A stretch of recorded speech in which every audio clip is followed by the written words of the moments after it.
പഞ്ചാബ് ഭീകരാക്രമണ ഗൂഢാലോചന കേസിൽ 2 ഖലിസ്ഥാൻ ഭീകരർക്കെതിരെ NIA കുറ്റപത്രം സമർപ്പിച്ചു. ജസ്പ്രീത് സിംഗ്, ബൽജിത് സിംഗ് എന്നിവർക്കെതിരെയാണ് കുറ്റപത്രം സമർപ്പിച്ചത്. ജസ്പ്രീത് സിംഗ് ലഖ്ബീർ സിംഗിന്റെ മയക്കുമരുന്ന് കള്ളക്കടത്ത് സംഘവുമായി ബന്ധമുള്ളയാളാണെന്നും NIA കുറ്റപത്രം പറയുന്നു. വിവരങ്ങളുമായി ഐസൻ ജോസ് ചേരുന്നുണ്ട്. ഐസൻ, അതിനിർണായകമായ വിവരങ്ങളാണ് ഈ ഒരു ഘട്ടത്തിൽ പുറത്തേക്ക് വരുന്നത്. പഞ്ചാബ് ഭീകരാക്രമണവുമായി ബന്ധപ്പെട്ടുള്ള ഗൂഢാലോചന കേസിൽ കുറ്റപത്രം സമർപ്പിച്ചിരിക്കുകയാണ്. ഇതിൽ എന്തൊക്കെയാണ് രേഖപ്പെടുത്തിയിരിക്കുന്നത്?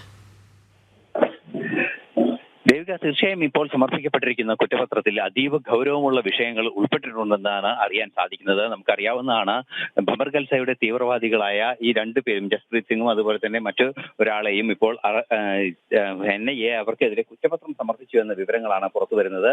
നമുക്കറിയാവുന്നതാണ്, നേരത്തെ തന്നെ പഞ്ചാബ് ആക്രമണ ഗൂഢാലോചന കേസിലാണ് ഈ 2 പേരും ഗൂഢാലോചനയിൽ പങ്കെടുത്തതും അത്തരത്തിലുള്ള എന്നാണ് അറിയാൻ സാധിക്കുന്നത്.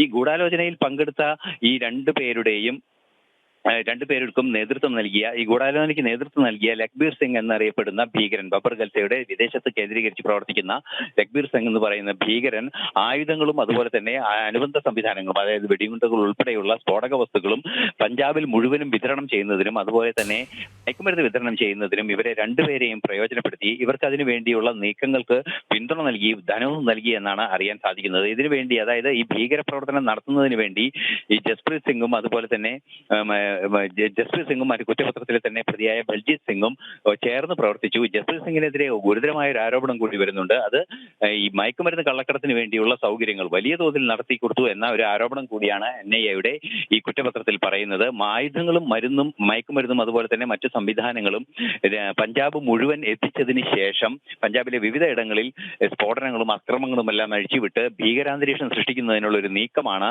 നടത്തിയത്. രാജ്യത്തിന്റെ അഖണ്ഡതയെ തന്നെ ബാധിക്കുന്ന ഒരു നീക്കമാണ് നടത്തിയത് എന്നും കുറ്റപത്രത്തിൽ വ്യക്തമായി പറയുന്നുണ്ട്. ദേവിക.